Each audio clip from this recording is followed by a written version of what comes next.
Hi teacher and classmate, today with my friend Santiago Castro we're going to read you the Rip Van Winkle's story.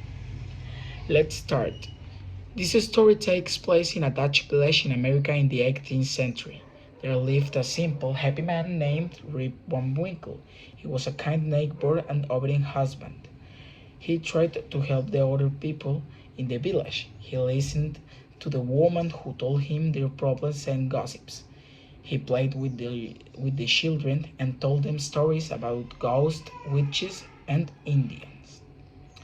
He also helped the men build fences and repair their tools. He had a lot of things to do, but he had no time to work in his own house and his own farm. So, it was the worst piece of land in the whole country. He also didn't earn much money because he helped his neighbors all the time. His children wore ragged clothes.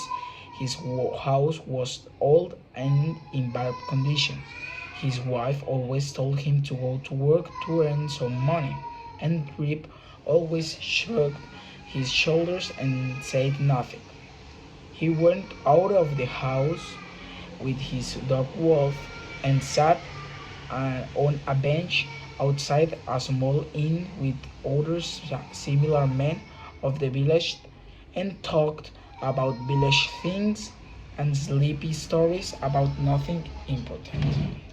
Rip Van Winkle liked hunting too. He liked going to the mountains to shoot squirrels. He also liked sitting in the mountains and watching the world below, the Blue River, Hudson, vast green woods, and white cliffs in the distance. One day, he stayed in the mountains late in the getting dark when he started walking down the village. Then he heard a voice. Rip Van Winkle! Rip Van Winkle! Somebody was calling out his name. He looked in the direction and saw a strange figures with something on the back.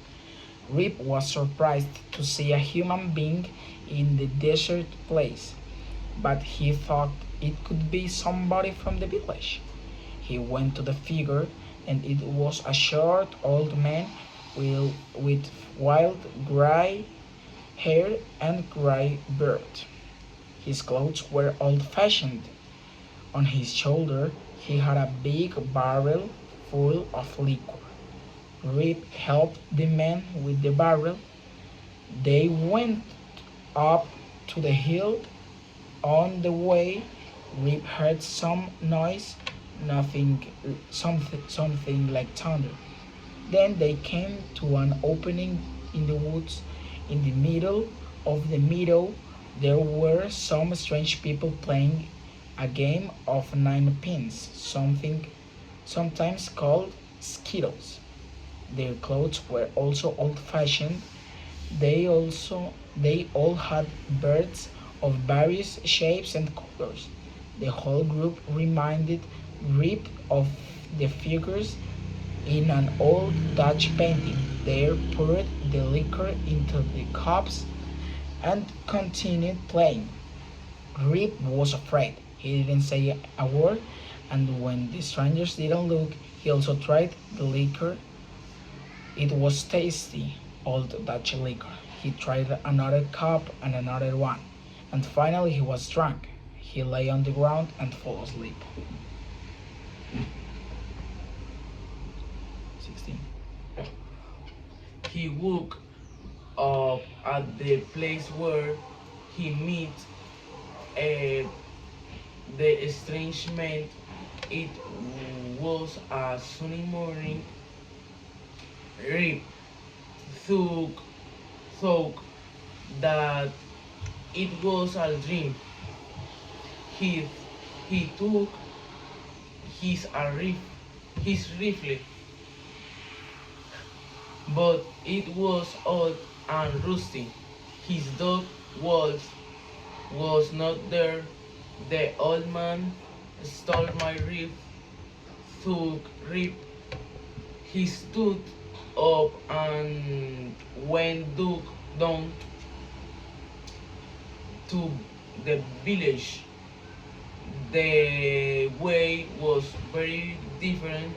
Sometimes felt lost and had difficult to get back to the village.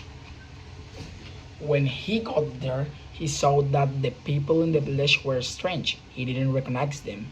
It was difficult for him to find his own house. Finally, he got there, but the house was very old. The roof had holes in it.